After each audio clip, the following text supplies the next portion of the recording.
During All-Star Weekend, Jaylen Brown was interviewed about what he wanted to do after the NBA, and he talked about getting into boxing. Now, there hasn't been a lot of success from athletes leaving their particular sport or retiring, going into boxing. But what are your thoughts on that? And you and I know somebody who did have some success. Yeah, our brother, a good friend, Alonzo Highsmith. What did Zoe go, like 30-1 or 29-1? And he's the exception more than the rule. I mean, we've seen Too Tall Jones, but there have been some basketball players that could box. Aaron Williams could box. Nate Robinson couldn't box. Kendall Gill could box too. Kendall Gill can just fight. Bro, hey, whatever makes him happy, but the brother's so intelligent and speaks so eloquently. I mean, this is a smart brother. He went to Cal. Dumb people don't go to Cal. So at least, as far as I know, that's one of the greatest schools in the nation. So, as long as it makes him happy, I hope he finds something else, because we need another mouthpiece for his generation. And unfortunately, just like with Colin Kaepernick, we have to depend on athletes rather than some of these so-called civic leaders to really speak the truth. That's what I hope Jaylen does. Welcome to the Sports Brothers Show. I'm Branson Wright with Delvis Valentine. And we're going to talk about a few things today. First of all, we have a great guest, Chris Haynes from NBA TV and NBA Prime. We're going to talk about the NBA All-Star Weekend, what worked, what didn't. Our good friend Joey Porter had a few things to say during Super Bowl week. And David Griffin, former GM of the Cavaliers, had an opinion about the Cavs run when he was GM and when LeBron was here. So, Delvis, let's start off with the All-Star Weekend. I don't know if you watched much of it. I'm sure you've heard quite a few things. For you, what worked and what didn't? The game itself worked wonderfully. It's the best, most competitive game they've had in years. That worked. The dunk contest, just cancel it. You have 4 people that nobody knows, nobody's heard of. You don't have any star quality in the dunk contest. You don't have any real celebrities in the celebrity game.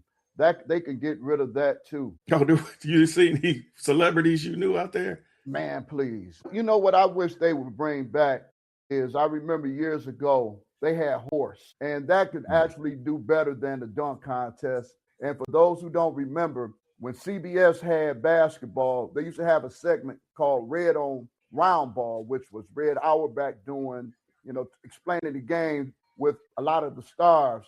But then they had a horse competition. They may have also done it on ABC, where they played horse. And I think that's more challenging, and you'll see more creativity, and you'll get more stars to participate in horse than a dunk contest. Because, dude, and then the silliest thing I've heard was that, well, they were scared of Mac McClung.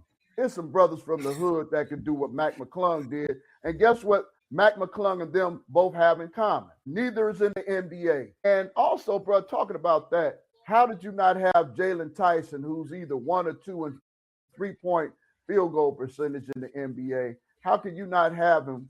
But Damian Lillard, who actually won it, hadn't played a game all year. Come on, man. Yeah, I didn't get that. Maybe it was part of Damian Lillard's rehab, and I would have definitely questioned that. I mean, the guy is trying to get back healthy. He hasn't played all year, and he's out there in a three-point shooting contest. But hey, but kudos to him for winning it, and fortunately, he didn't get hurt. But what worked for me definitely was the game. For those that don't know, it was round robin. You had the world team, and then you had a aging all-star team, and then you had the young guys, all-stars that are coming up, and Ant-Man definitely had a great all-star weekend and won the MVP. But I'm hoping, even with doing this, that they can just go back to the old days, East and West, and it's just a matter of not these gimmicks. It's just a matter of these guys having some heart and willing to play hard for these games. Sure, there's a lot of money right now, and there's a lot of risk, but there's a lot of risk in any and everything. But bringing the All-Star game back to the way it was, East versus West, I think would be a good thing if they played like it. That's why I think that's why I wouldn't go back to it, because when we had East and West, they didn't play hard like they played. It's like they had something to play for. You saw Victor Wembanyama actually upset that they lost. You have not seen anybody mad about losing in an all-star game probably ever. So I think this kind of, it stirs the competitiveness that these guys have. And I think that's why, the East versus West is going to be some more 190 versus 190 to 186 games. But this was competitive, good basketball, and we saw the best players in the world. Was it more of the incentive? I understand that the winning team got a certain amount of money. But was it the money incentive, or was it the fact that it was international and representing your country? What do you think it was? I think it was. I mean, you had the old NBA guys. It's like it's supposed to be no country for old men. So they had something to play for. And then the international, they're supposed to be taking over, even though they got bounced by both of the American teams. And then you had the young guns. Hey, it's our turn now. The greatest driver for someone who's rich is pride. And that's what I think this did. The money, they got money. But pride is something that you can't buy. Do you think they should even tweak this a little more? I mean, when you got to the final quarter or the final game, it wasn't competitive at all because of the older players being tired. Is there any way to tweak this? Maybe add another team. So there's 4 teams and then have a single elimination. What are your thoughts? I liked how they did it. It's just a matter of you got to keep bumping even when you're out of gas, and they didn't keep bumping, and that's why they lost. I just firmly believe that they hit on something. It may be some subtle tweaks, but I just think the way they did it, because you're going to see more older players want to get involved, more of the younger players. I mean, far as getting involved, not getting chosen, but playing hard. And that's what we really missed. We missed playing hard. They didn't play hard. In the Rising Stars, they play hard. But in the NBA game, they didn't play hard. So they stumbled onto something. And as critical I am of the NBA and its stewardship, they hit a home run with this one, brother. So we're going to go back to the Super Bowl. We didn't get a chance to talk about our guy, Joey Porter, former linebacker for the Steelers. He had quite a few things to say. Yeah, I mean, for those who don't know, Joey Porter was on Branson's dude. Cam Hayward is Branson's. I mean, that's his guy. And he was, Joey Porter had said, it actually started with James Harrison, who was very critical of Mike Tomlin, Coach Mike Tomlin, saying he wasn't a great coach, And a lot of the people, the people that hated Mike merely because he was a brother and he was successful, it's hard to coach that long with not one losing season. And they said, well, Cowher built a team for him. And all I do is challenge people. You look at the Steelers' record the year Cowher left and the year prior to that. Those were not Super Bowl teams. They weren't close to Super Bowl teams. They get Mike T. He hit that switch. It may be a different voice in their ears or something like that. But for James Harrison to be that critical of Mike T was ridiculous. And Joey, told him, hey, Cowher cut you 3 times. Mike T kept you. Mike Tomlin gave you the name Debo. Bill Howard called you cut. So it's just a matter of, and people will say, well, he just coming to his friend's defense. Also know this. Mike Tomlin had fired Joey Porter as an assistant coach. And also Joey talked about Roethlisberger. He confirmed a lot of the stuff we kind of suspected, that Ben wasn't a good guy. They covered for him on a lot of things. But me speaking personally, and I've had, a few interactions with Ben Roethlisberger, he was always A1 with me. So I can't co-sign that, but I'm just seeing him out on the perimeter. This is someone that was in the locker room and in the battle with him. The Steelers are having a civil war, and I couldn't be happier because I don't like the Steelers. Hey, whenever there's change, there's always going to be some, as you say, a civil war or some people with disagreement. I don't see where Joey Porter lied. I mean, I'm not inside the locker room, but in terms of what he was saying, how Tomlin treated Harrison, and Harrison does owe his career to him. I mean, nobody's above criticism, and I'm not saying that, but I was really surprised the comments that Harrison made about somebody that contributed to his career. I like to hear more from Joey Porter. We always talk about athletes. We criticize them quite often for not speaking their mind and speaking on issues like this. So I'm definitely not criticizing Porter for that. So I'd like to hear more from him, and hopefully for Coach Tomlin, he'll get some rest and come back with another team in the near future. Yeah, I wish it was the Cleveland Browns because this Todd Monken hire still stinks. But, bro, the one thing that I will say about it, final thing I'll probably say about it is the fact that people are complaining about podcasts. Here you have James Harrison. He has it with, one of our boys, Joe Haynes. They have the podcast. Cam Hayward he's a current player as of now with the Steelers. So you got all of these podcasts. And remember, we talked about this with Rob Parker. Should current players have podcasts? Because usually they don't do well with the podcast. I mean, Paul, what's his name? Podcast, and then boom, he gets popped for something and is suspended 25 games. So I think that there's just too many podcasts in the atmosphere as far as retired players, because everybody has something to say. But in this case, it was a current player, and we got some good information from Joey Porter, but there's probably other information that he would probably love to talk about. And I know you and Joey are boys. That's how I met him, through you. Got some Joey Porter stories, but that's for another day. It's for another day. Great brother, though. He is.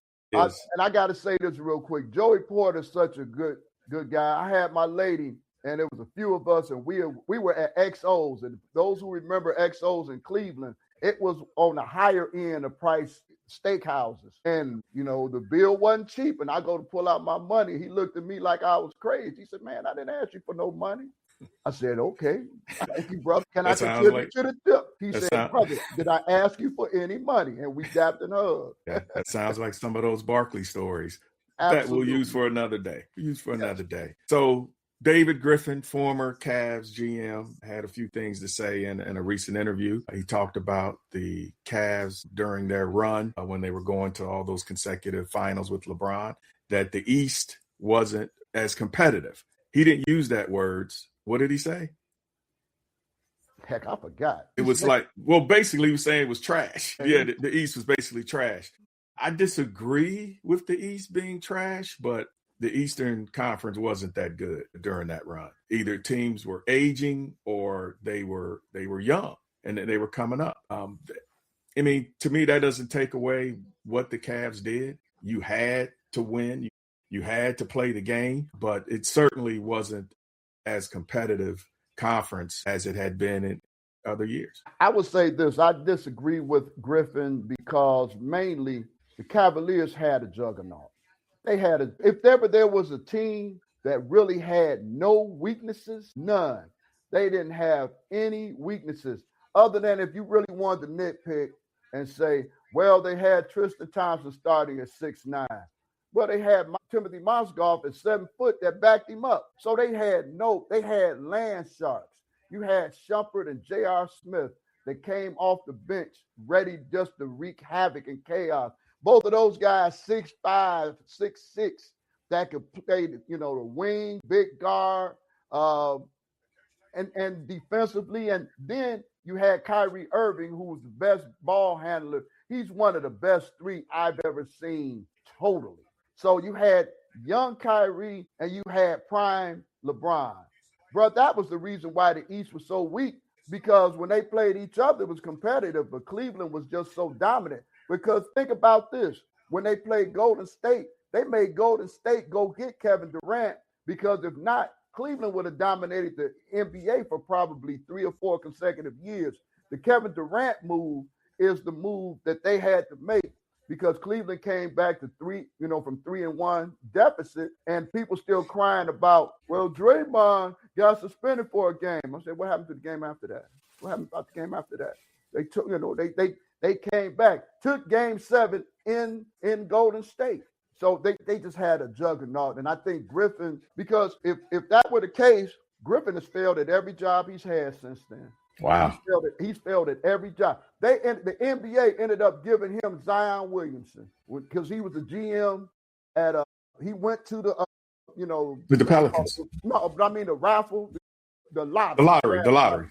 Yeah, with the draft lottery, he went to the draft lottery. They gave him number one. He got Zion, and they still ended up not being a good team. So he just had the he was fortunate that he had such a dynamite team. Because tell you what, I bet you ain't nobody trying to hire David Griffin as a GM now. Him, Danny Ferry, Chris Grant, all of them on the bench.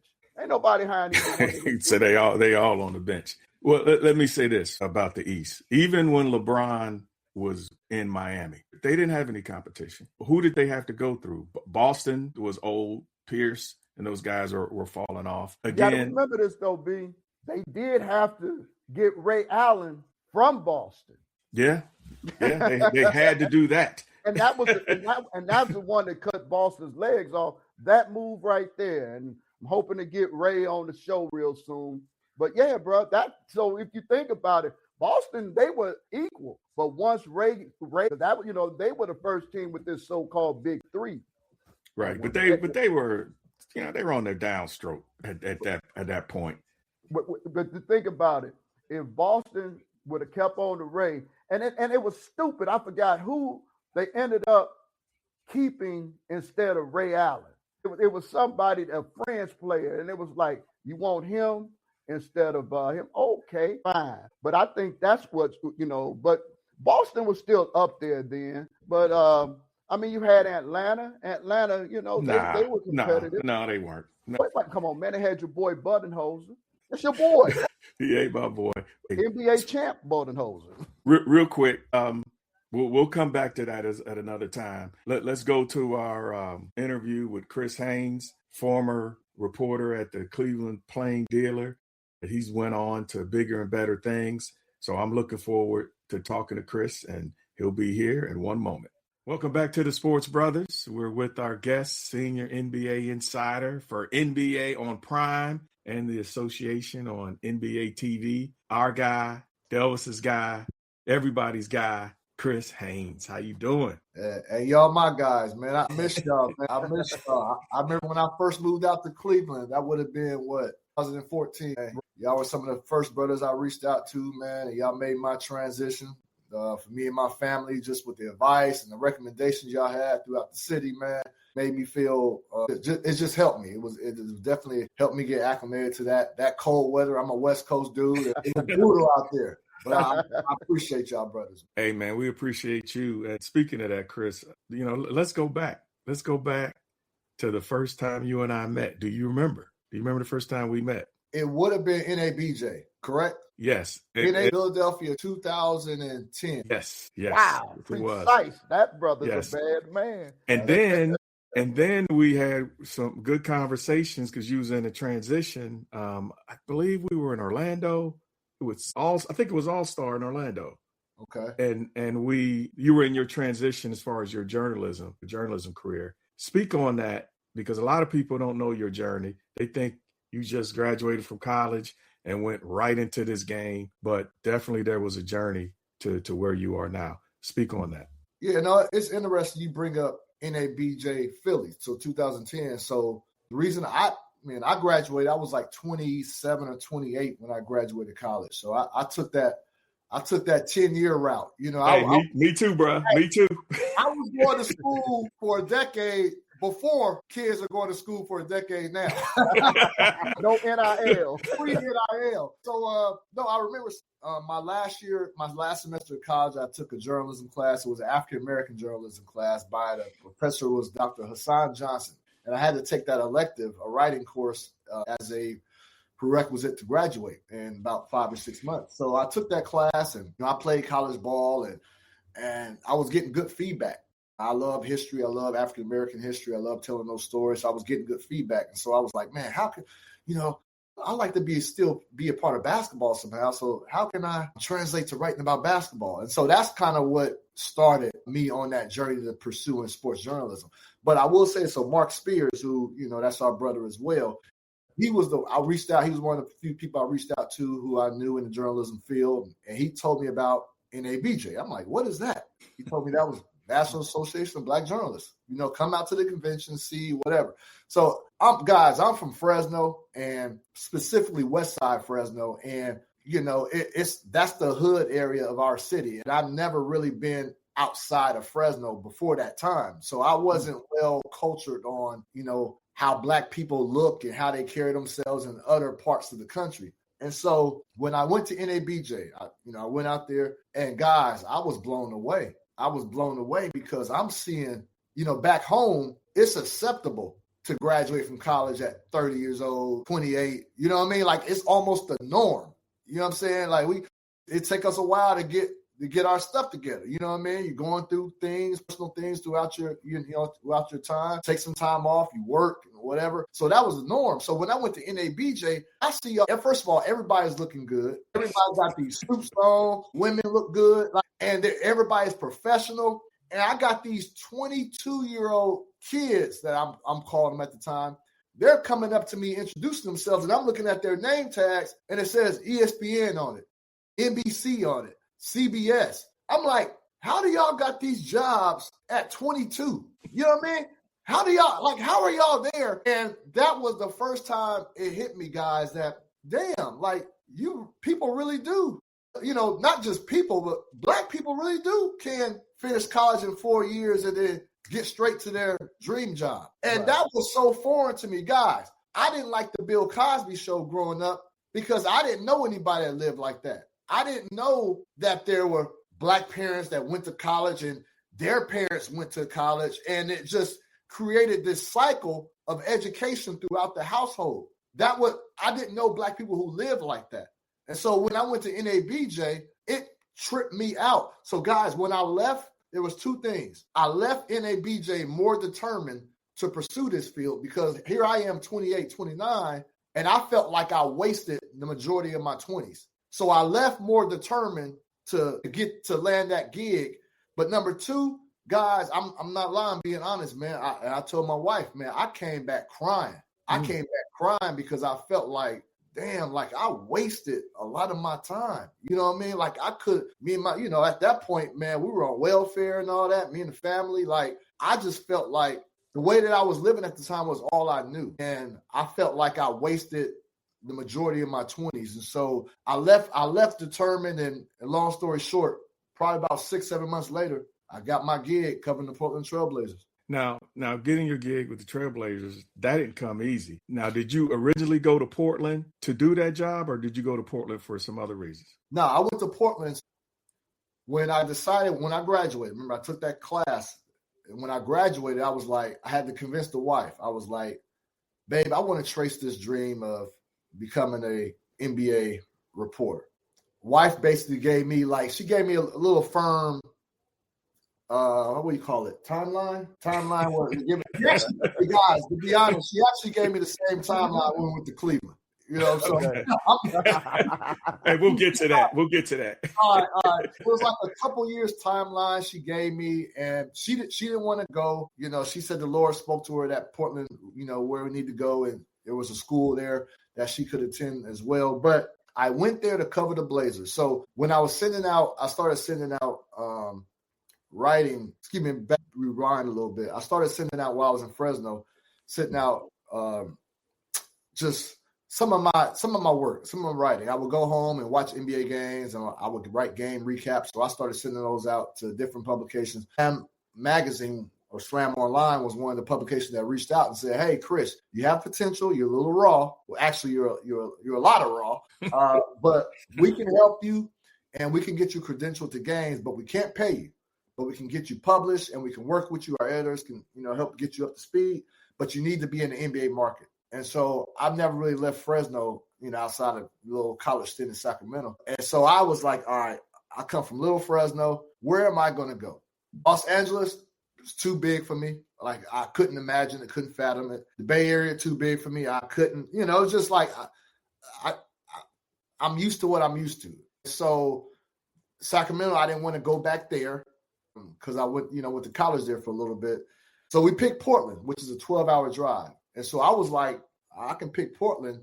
And if things fail, it wouldn't be such of a hard transition getting back home. So I picked Portland. And so the plan was to work for Slam Magazine for free, just get me credentialed.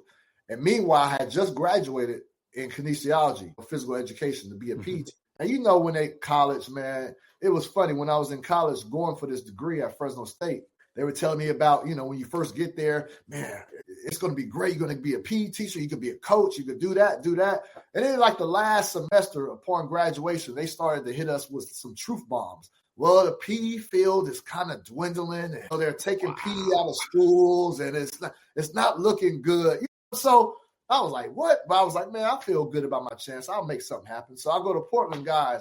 There's nobody hiring. They are eliminating PE in a lot of these schools, which is unfortunate. Now, you have a family at this time, Chris, right? I have a family. I have 3 daughters and 1 daughter on the way, my final daughter. She was our surprise baby. So, yeah, I'm married with 3 kids and 1 on the way at the time. Working for free. Yeah, working for free. And so I had to expand my job approach. And the only job that I could find on time was security guard job at a high school. It was 40 minutes outside of Portland, Oregon. So I worked as a security guard at a high school and an apartment complex during the day. And then at night, I work at I cover Blazer game, home games. And so that whole year, just to condense it for you, that whole year, like it was an incredible year. I was raw. I learned a lot. But I quickly got the trust of the guys in the locker room, and they were giving me all this exclusive stuff to the point where, the local TV network that aired the Blazer games, which was called at the time Comcast Sportsnet Northwest, they started bringing me on occasionally to talk Blazers, because of the work I was doing, the exclusive scoops I was getting at the time. And I've never done TV before. And so I did that for a year. Security guard during the day, home games at night. Did that for a year. Then after a year, Comcast Sportsnet wanted to hire a beat reporter to cover the Blazers and travel to every Blazer game. And long story short, after a year, I ended up getting that. Wow. See, and that's amazing. It's an incredible story of perseverance, and definitely people need to hear that. And after Portland, then what was your first opportunity after Portland? So in Portland, guys, again, I'm from Fresno, and my whole thing growing up was if I had an apartment, a car, and a 9-to-5 job, I made it in life, because most of my partners were dead or in jail or just doing some shady work around town. And I just wanted to, I felt like I made it. So I had low standards. Wife definitely helped me, and she lived worse than I lived growing up. And she had visions of seeing the world and doing all these things. I'm like, where does that come from? Like, how can somebody come from where you come from and think so big? And so she really helped me and helped me in trying to revamp my mind to start thinking bigger, thinking outside of my norm. So when I'm in Portland, guys, I feel like I made it in life. I could do this again. You see the standards I had. I felt like I made it in life. I'm a beat writer for the Portland Trail Blazers. You're like a local celebrity in Portland. You're on TV 3 times a week. I'm doing something that I love. I'm around basketball, establishing great relationships. But then, guys, this is what led to Cleveland. The GM at the time, his name was Neil O'Shea, general manager Neil O'Shea. He came in probably after 2 years of me being on the beat. And he's a different cat. And me and him would butt heads all the time. He actually cussed me out in front of players. And Batum and Aldridge, they'll still joke about seeing that go down. But he would not give scoops to local people for the most part. He was he always felt like if I'm a big time presence, I'm gonna give it to the national guys. And I would see how when national guys come to town, how teams would just roll out the red carpet for them. I would see them allow them to go in parts of the practice facility that the regular local media can't go to. And you just see the respect that they get. And they come to town and they end up giving them a great story with scoops galore. And I was like, I want that. So I'm doing good in Portland, but I'm in Portland. There's only so much you can accomplish. And Portland is not really on the radar on a national scale. Now, Damian Lillard did help with that. Damian Lillard did help me build more of a name when he came on because I started breaking more news with his news. A lot of his news became national news. But guys, to become a national NBA reporter or NBA insider, I had to go to a beat, that next beat that gave me that notoriety. And when Cleveland came up, the Cleveland Plain Dealer, if Branson would know, they had let go of, a lot of staff before I came there. And then LeBron James announced that he was returning to Cleveland. And so for me, I felt like that was the prime position in order for me to reach that national NBA reporter, NBA insider role. So I feel like that was a natural transition. So that's why I applied and I ended up getting it. And, it was LeBron James. It ended up being Kevin Love. They had Andrew Wiggins at first. They traded for Kevin Love and Kyrie Irving. And so my wife gave me 2 years. She wanted to go back to California. She gave me 2 years. And it took me 2 years. After 2 years in Cleveland, I got the ESPN. I got the call from ESPN. And I've been national ever since. So that 2016 to now. So that's 10 years now.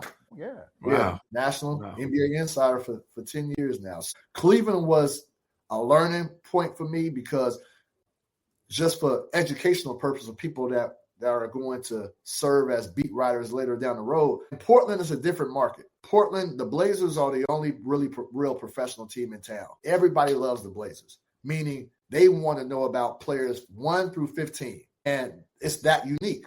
But when I went to Cleveland, I learned quickly. It's LeBron, Kevin Love, then Kyrie. Then go back to LeBron. Like, they don't really care. Like, you can't really write a story about Joe Harris at the time or Brendan Haywood at the time or, you know what I mean? Like, it's LeBron, whatever he says, LeBron. Like, there will be media availability in Portland. And sometimes LaMarcus Aldridge will talk, Brandon Roy will talk. And a lot of times nothing comes of it. Like, nothing of news noteworthy comes out of it. And you can, you don't have to write that day. Anytime LeBron talk, you're right. You're right. You working, so it's just a different beat, a different region, and so it definitely prepared me. That Cleveland time prepared me, and I worked with some great editors over there that helped shape and mold me. Because again, guys, I'm 3-4 years in, and I'm learning everything on the fly. Right. That was a very invaluable learning experience for me going to Cleveland, and I left after they won the championship, came back from a 3-1 deficit. Hey, Chris, because, brothers probably consider you real. In fact, I know they consider you real. I've been around you way too much, and Branson is the same way. Do you think because of how your path was the unconventional path helped you as far as developing relationships with players? Because they could talk woes, they could talk Shams, whatever his name is. They can talk all those other people. You the one, I don't know his name. They should call him Joe Blow, the lover man. Chris, he was going there. Did that help you, because of your background, develop relationships? Because brothers, like with LeBron, they talk about LeBron. The only 2 reporters I've seen have a personal conversation with LeBron are you and Branson. Nobody else. Evan Horst claims to be the expert. And I know more about LeBron, and I think I've had 2 conversations with him in 20-something years. So do you think because of your background, I can trust you with the truth and know you will deliver the truth because you're not compromised? Yeah, I definitely think it helped me. Like, I was real raw. And, you talk to Gary Washburn, if y'all ever get him on the show, ask him about my attire. Because remember, guys, I didn't have any money. So let me tell you this. That Portland gig, that first Portland gig, the first year when I ended up working for free, and I ended up getting a gig, my salary was $33,000. Oh man. Yeah, it was $33,000 that first year covering the Blazers. So I didn't have the money, then I have 4 daughters and a wife. So I didn't have the money to dress appropriately. So I was rough and raw around the edges my first couple of years. And I bring that up to say, guys seen that, right? And at that time, again, I'm 29 then, so I'm still roughly around age of a lot of these guys. Mm-hmm. But this is what I think definitely helped me. So I'm very observant, right? Where I come from, I'm always taught to observe, watch your surroundings, check people out. And so I remember, like, when they will open up before games, when they will open up the locker room, you guys know how pregame is. You open up the locker room. A lot of times when you go in there, nobody's in there. And the reason why none of the players in there, because they know the times that the media is going to come in. And so they'll dip to the training room or they'll go somewhere else. And so that routine didn't quite catch on everywhere yet. So when I first came on, they let us in the locker room, and I would see media members, guys, they would go right up to a player at his locker stall. It didn't matter if the player was on his phone, if he was reading something, they'll go right up to him and stick a mic in their face and just start asking them questions. I would see the negative reaction that they would get. And the players, most of them will reluctantly talk, but that wasn't the right way to do it. And so I saw this. And then so I got to a point where I was like, okay, when I'm comfortable enough to go talk to a player, I'm going to make sure hey, man, what's up? I'm Chris Haynes, first year covering the league, blah, blah, blah. We talking and rapping. And then we started talking and conversating about life and about kids, getting familiar with their families and blah, blah, blah. And then we start to see we got some of the same, similar circumstances of growing up. I just got to know them. And then when it got to the point, guys, where I needed something on record, they were more than willing to give me something. And to the point where they would give me stuff that I didn't ask for. And It was big, and it was big news type of content. And that was simply based off of the relationships that I had. But it all started off, guys, I'm telling you, I'm being real, like definitely me being authentic and me being a brother. I can't say that did not help because I'm in Portland. I'm the only brother in the media market. I'm going to stand out. But it's also important that you come at these players correctly because they are human beings, right? So if you see them doing something, wait patiently till they're finished, on their phone, finish whatever. But don't just go right up to them and stick a mic in their face as if they owe you their time. They don't. And that's the one thing. That's one thing that I took away from that. And that's why I've been able to, establish relationships because you have to get to know. You got to get to know individuals. I don't think enough people take the time to do that. Chris, and that to me, that's one of the things that I've observed. It's like they treat the players, a lot of the majority media, they treat the players just like their property. They're not people. They're just there for the source of entertainment, and they treat them less than being a man or a human being. A lot of the young folks who are coming into the journalism profession, they see that. And then they see Stephen A. Smith. I don't know if you still work with him, but he's like James Brown said. He's that dull knife that just ain't cutting, talking loud and saying nothing. Yeah, I said it. It wasn't Chris. It was me. Chris knows how. Chris, you see what I have to go through, bro? See, man. Chris knows I'm lovingly.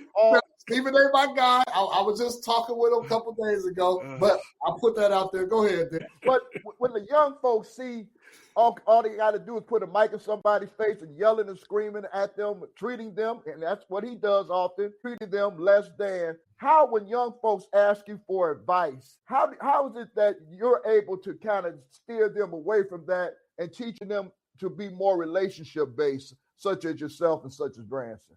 Guys, I think social media has everything to do with the culture we live in as far as holding people accountable and being. So, guys, we're not around the same age, but I feel like foundationally we come from the same cloth of principles. And this is what I'm going to say. So social media became, I'm speaking specifically on Twitter, probably around 2009, maybe 8 was when it really started to become something that you had to have, especially as a journalist, right? And you remember when we were growing up, when we were younger, there were certain dudes you just didn't mess with.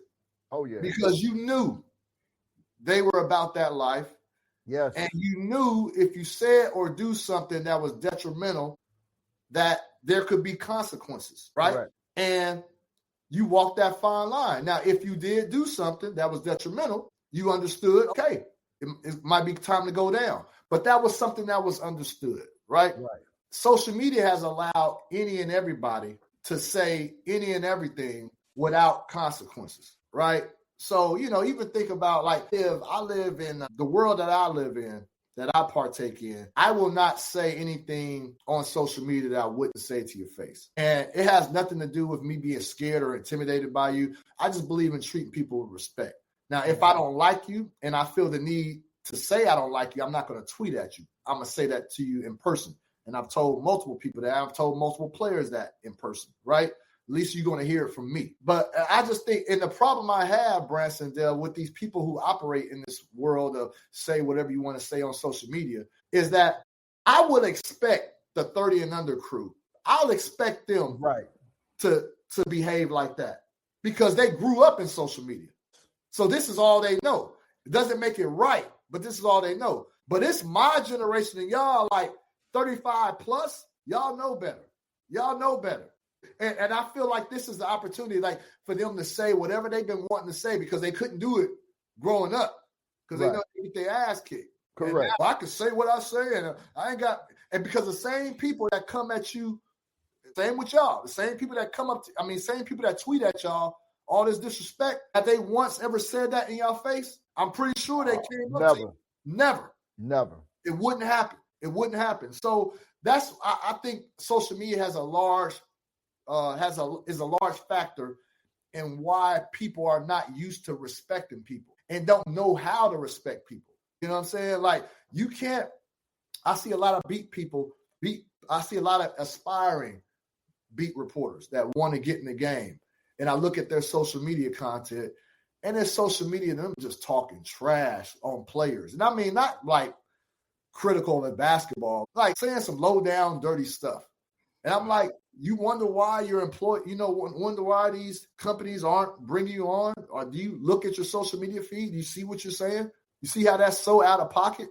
You see how that, if they did hire you, how that could come up later in the future and probably get you fired? You know what I mean? So there's a proper way to conduct yourselves. And I just think that social media play a large factor. And I think people don't even know how to have respect anymore. And that's sad. That is, Chris. And it's, a lot of high school athletes that I've talked to about watching yourself as far as your social media. Don't use social media to put out your dirty laundry. You know, things that you would say to your homeboy or homegirl, they put it out there on social media like it's a secret, and it's not. And some things just don't need to be out there. Some things just need to be to yourself, and that's the message that needs to get out there. Sure. So, Chris, I want to get to you're just coming back from All-Star Weekend out in Los Angeles. So tell me what worked All-Star Weekend and what didn't work. What worked? Well, first of all, we had a great time at All-Star Weekend. It was very hectic. I had to host the NBA Foundation event where the NBA were giving out money to local entrepreneurs. A large part of them were minorities. Matter of fact, all of them were minorities. I'm sorry. All of them were minorities. Young men, young women who are local entrepreneurs who are. It was like it was a pitch competition. So myself and Kerry Champion hosted this event. And about 4 different entrepreneurs received $75,000. And the NBA is going to work with them throughout the year on trying to continue to help build their company. So I did that on Thursday. Friday, All-Star Rising Stars practice. I had to do interviews for that. And then I didn't have to go to the Rising Stars game, but I had to Kenny Smith, he has his annual All-Star Weekend party on Friday nights. And so I went out there. That's what I actually bumped into Stephen A. Me and him had a chat. A lot of people were there. Chris Rock, the list goes on and on. The who's of who, Anthony Anderson, whatever. The list goes on and on. Then from there, that same night, I went to Chris Paul's. It was essentially a retirement party. That was Friday night. And it was a lot. It was a lot. So my whole day was filled up with NBA work, and then you have the parties at night. But these parties, I don't go for the parties. It's the networking. Everybody's there. Rich Paul went to Rich Paul's party Saturday night. Probably half of the general managers in the NBA were there. I'm not going to call out any names just in case they weren't supposed to be there. But you got half of the general managers that are there. You've got players, the Clutch Sports players, Anthony Davis and all them, Tristan, Thompson, the list goes on and on. And so then Sunday morning, we had an NBA media pickup game. And that was. You busted them up again, didn't you? I heard you be busting them up all the time. Yeah, come on, man. Stop it, man. David McMenamin, who you guys know, spent time in Cleveland. He hosted that. And so we had a NBA media pickup game Sunday morning. From there, went to the arena for work. And so It was great. So that's what worked. What didn't work? I'll tell you what didn't work. You guys saw the All-Star game. I voted for Kawhi Leonard, and I was one of two. And y'all know the other person too that voted for Kawhi. Only 2 people voted for Kawhi, and the rest of the 10 voted for Anthony Edwards MVP. Mm-hmm. Joe Barton, who's in Cleveland still, he voted for Kawhi Leonard. And it was tough. I thought it was going to be a little closer. I knew it was going to be between Kawhi and Anthony Edwards. The format kind of messed me up as far as the voting goes, because essentially you're looking at these 4 quarters as different games. And so I kind of looked at it in its totality. I think Kawhi had, 30-something in that? Yeah. And so I looked at it from the totality of the whole game. And I usually don't give an MVP vote to a player on a losing team. But I was like, this format is a little bit kind of weird, and it's new, and plus Kawhi did it on his home court, so I was like, I'll give the edge to Kawhi, and I was surprised that Anthony Edwards got it, and to the point where Anthony Edwards came on our NBA TV set right after he won, and I told him right there on air, I'm like, I'm sorry, I voted for Kawhi. He was like, I thought everybody else was going to vote for Kawhi. I didn't feel so bad. Hey, Chris, it's the time to pull the plug on the dunk contest. You can't get any stars in it. I think we got to suspend it until we're able to get stars in. And if not, I don't know that it's worth it anymore. You know the saying, like, you don't know where it's going. What's the saying? Hold on, how you say it? You don't know what you got until it's gone. Mm-hmm. Right. I think we need to I think there needs to be a ground swelling of people craving the dunk contest again. I think we need to build that back up. And I think if we can build that back up, the ground swelling of support, maybe players will fall into line as well. And I've talked to a number of NBA players, and most of them say, as early as this weekend, most of them say just increase the money. Get the $1,500,000, and you'll see the top stars doing it, right? It's unfortunate. It's all about money, but it is. I understand businessman. It is. But I'm going to tell you another thing, guys, not to harp on this again, but I think social media is a large factor in that as well. In the 90s, so when social media wasn't around, like all of your blunders, they live on in social media. Social media is 24 hours, right? 7 days a week, 365. It's never off. All your blunders live on social media. You saw the kid, I forgot the player's name. He almost broke his neck trying to. Oh, yeah. He fell. Yeah. Like, that's going to live on. That's going to live on. And not to say that should be a deterrent from guys participating, but a lot of guys don't want to go through that. Mental health and for whatever cause issues they have, they don't want to go through that. And so the risk is higher than the reward for a lot of these guys. And that's why we're seeing fringe NBA players. We're seeing young players and fringe NBA players enter because they have so much more to gain from it. So even if they end up being a meme, a negative meme, they'll be known more for that than anything else because they had a brief NBA spell. So I think that's a large part to do, but definitely increasing the money to make the reward at least closer to the risk. And I think that's what we do. But yeah, I think we need to suspend the dunk contest. Hey, I'm gonna tell y'all right now, guys. First time I'm saying this. That 3-point contest, like that has become the marquee event. It shouldn't be, but it has. But I'm telling you right now, Dame, Steph, they're talking behind the scenes. They're talking behind the scenes about next year's 3-point contest, and they're talking about getting guys like KD, Con Knipple, Devin Booker, somebody else. It was Klay Thompson. Like, next year's 3-point contest has the potential to be the most epic ever when I'm talking about the field of guys.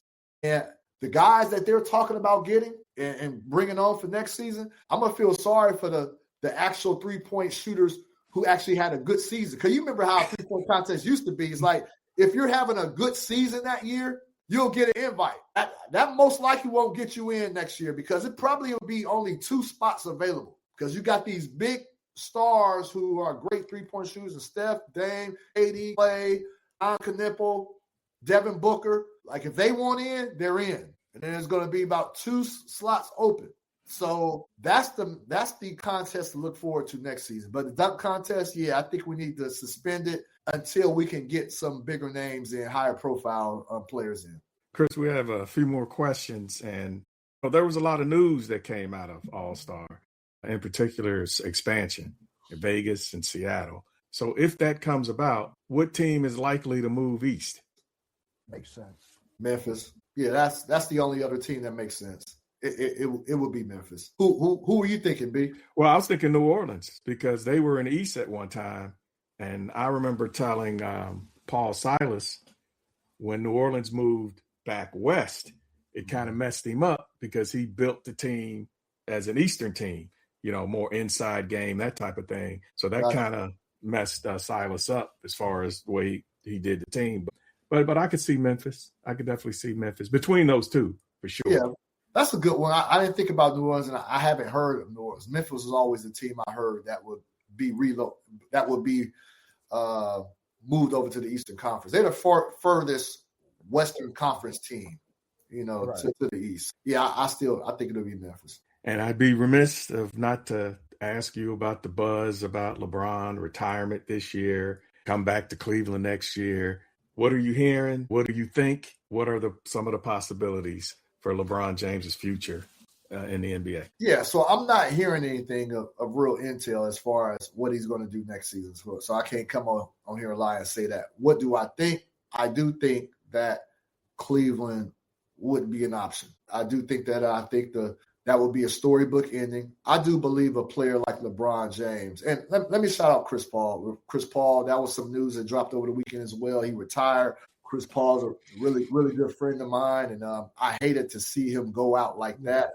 I really wish the team could have picked him up so he could have ended his career the right way. But shout out and congratulations to Chris Paul and his family, 21 years in the league. Now he gets to concentrate on his family. And he got little Chris.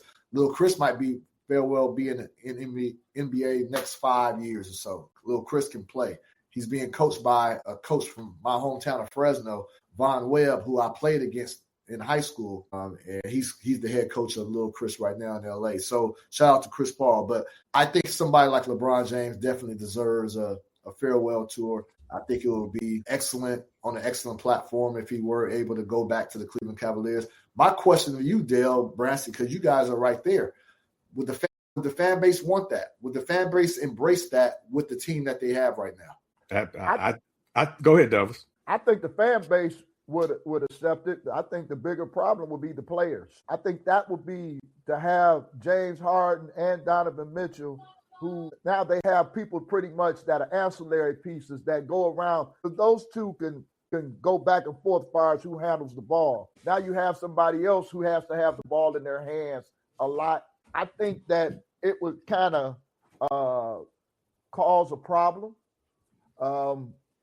with the players more than the fans. I think the fans will be they'll be lining up for tickets. I think for the players, they'll learn to accept it. I think Dan Gilbert will be really happy, cha-ching. And I think the fans will be ecstatic if LeBron James comes back. And as you said, it will be the storybook ending. Probably before the end of the year, they'll put the statue up front too. So I think it'll work out for everybody. If he comes back, they have to win also. For sure. Chris, I want to ask you one last question from my end. It's finally coming out, even though teams have done it. We've seen the Knicks tank back when they got Patrick Ewing. We've seen San Antonio, they got they got Tim Duncan, and it was I think it was somebody else. They got back-to-back years. We've seen teams tank, but now it seems like, particularly this year, because you have so much talent. I mean, this draft is deep, and I can tell it's a problem with the NBA because they're addressing it. What remedies can they have other than find teams, and will that be enough to discourage tanking? Yeah, I don't think that would be enough. These NBA teams really value this draft. There's a lot of talent in this draft, and so this is, it's interesting. So Adam Silver, he's fine. He fined the Utah Jazz and the Indiana Pacers. There could be more fines on other teams later down the road because it's not just those two teams. The reason why this season stands out more than other seasons because teams tank every season. The NBA doesn't want to like to use the word tank, but the reason they fine Utah Jazz, like when you tank, usually you sit your guys. They don't play the whole game, right? And then, there's conflict with that. But that's usually what happens when you sit guys out for the rest of the season. That ankle injury becomes a real bad ankle injury that requires you to sit out 3-4 months. But what's going on, so Utah, for a few games, they started their best players. They played them the first 3 quarters and didn't play them in the fourth quarter. And then when the game is tight and it calls for a timeout to draw up a play, the coaches let them play. That's crazy. I didn't know that. That's crazy. Yeah. So Adam Silver addressed that. He said, we've seen some of these tactics before, but now it's becoming a point where teams are manipulating the game. Right. And that's what he was speaking to, right? When you're not playing your main players the final quarter, or you're not calling timeouts, like you're leaving the game with 2 or 3 timeouts left on your belt. You know what I mean? That's not a good look. And then this is happening before the All-Star break. Typically, this happens late March. Right. So it's more blatant and it's more obvious. And Del Branson, I don't know what the answer is. So I know in a recent competition committee, I got word that there was a suggestion thrown out there. And I was told this suggestion was quickly nah, that's not a good look. But I'm going to tell you guys, I want you guys' opinion on it. The suggestion was that at the end of the season, we take a number of the worst teams and they play in a tournament. So that team can be, it could be 5 teams, 4 teams. You play in a tournament that will dictate if you get the number 1 pick, number 2, number 3. So that was kind of a way of making guys, I don't know. Yes, because what incentive does that give the current players? They're like, man, I'm ready for vacation season over, and you got to make me play to get somebody that might take my job. That's right. That was the main thing, B. You asking guys to come and play hard so you can get a pick to replace me, and then you may just trade me. I helped you. What am I getting in return? Correct. So that was the main issue with that. But that came up that's a way of getting teams to play hard. But the other thing is that if they're the worst team, that means probably your best players haven't been playing. And so all of a sudden, do you ask your player who hasn't been playing the last month of the season to play in this tournament at the end? It wouldn't be a good look. But I just brought that up because that was one of the suggestions that came up in the competition committee on how they can kind of get past this tanking epidemic. I don't know what that answer is, guys. Chris, the other issue is also the integrity of the game, especially that gambling is becoming more acceptable. Yes. So even if the gamblers or Vegas, if you will, is saying, wait a minute, you're tanking, you're not trying to win this game, and it can affect the odds. So you're just opening up more issues, I think. Yeah, integrity of the game, that's what Adam Silver is stressing right there. That's what's really getting on the NBA's nerves right there. We're talking about integrity of the game, and we already hear people talking about games are fixed. You hear that commentary. The league hates that type of talk. And so when you have teams doing it so blatantly and doing it so early, that's just not a good look. Hey, Chris, leave us with this. Elvis and I early in the show debated about David Griffin's comments about the East basically being trash when the Cavs made their run. I think the East wasn't good. And Delvis doesn't think – he thinks Griffin was out of pocket by saying that. So what was your opinion on his comments? I didn't hear that first of all, but he said the East was trash when he was GM of the Cavs when they were going through their run. Right. Trash is a strong word. He didn't use trash. We're using that, but that's what he meant. Basically what he meant. The conference was definitely inferior to the West. Right. I would say that. I think that during that time, the Atlanta Hawks were good.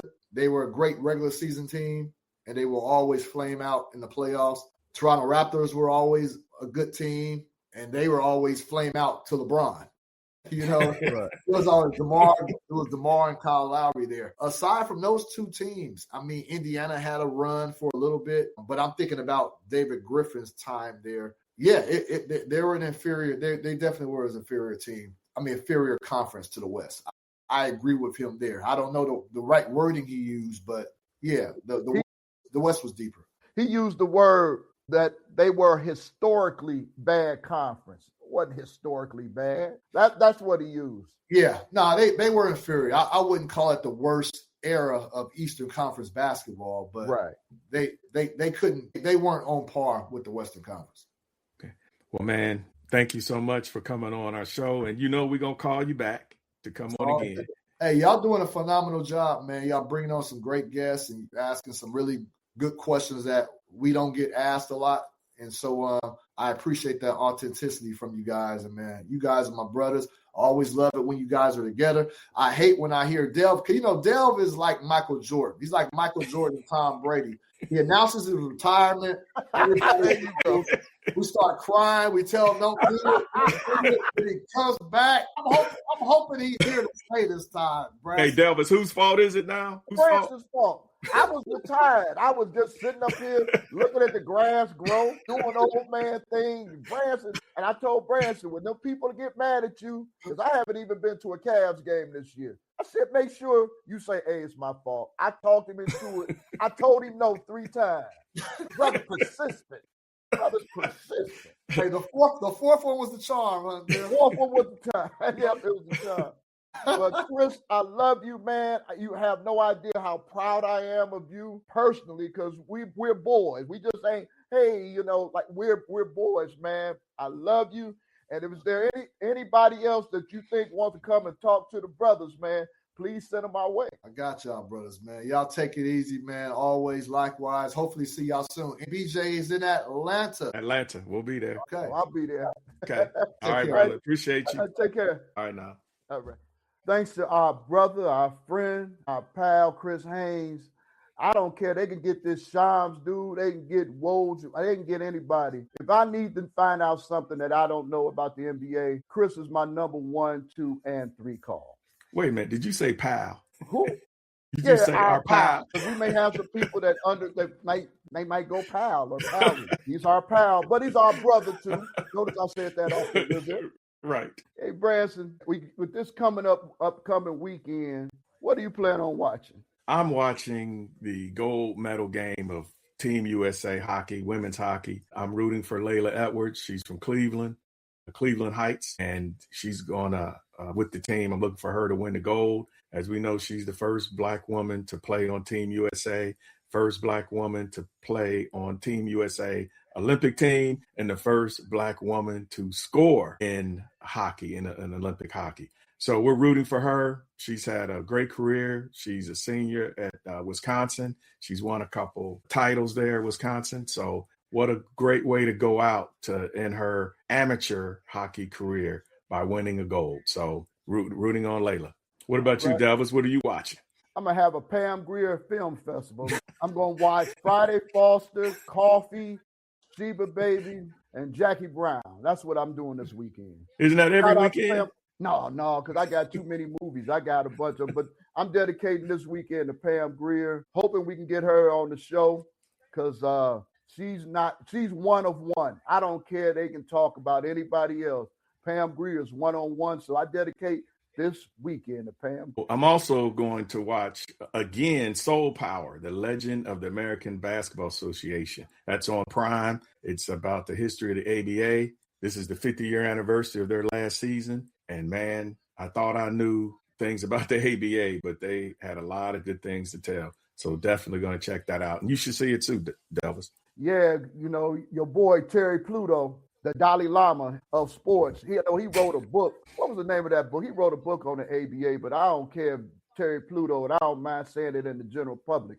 If he wrote a book about ABCs, I ain't reading it, because it'd be scribbles. Okay, well, that's a good time to come to the end of our show. We want to thank Chris Haynes, and we want to thank all of you that have watched. Don't forget to subscribe. Don't forget to like, and we just love the show and hope you love it too. Man, you're messing me up, man. You had to go.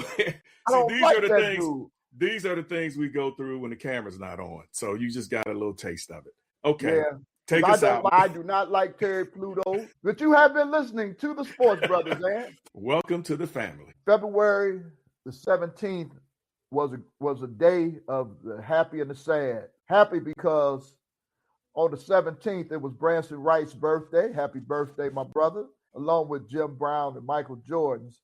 But it was also sad because one of our favorite guests of all time, Reverend Jesse Jackson, passed after a lengthy illness. Bro, he spilled some pearls of knowledge to us.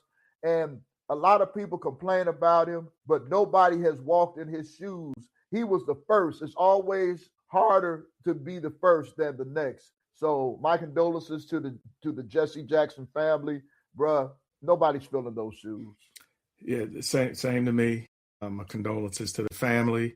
And we had the pleasure of interviewing him in 2016, June of 2016, after Muhammad Ali passed, and the fact that he dropped some knowledge on us. And as you said in the interview back then, that was the fact that many people don't know that Ali and Martin Luther King had a conversation in Louisville. Yes. So that was great of him to give us that knowledge. And I just appreciate that he found time for us to come on our show and give and grace us with his presence. Looking for the perfect way to unwind after work? Slide through to Charterhouse Grill for happy hour. Tuesday through Fridays, 4 to 7 p.m. Enjoy $4 off signature cocktails, top shelf liquor, appetizers, and all wine. Plus, $2 off all beer. Great drinks, great food, grown folk vibes. That's happy hour at Charterhouse Grill, 991 East 185th Street, Cleveland. Pull up, unwind. We'll take care of the rest.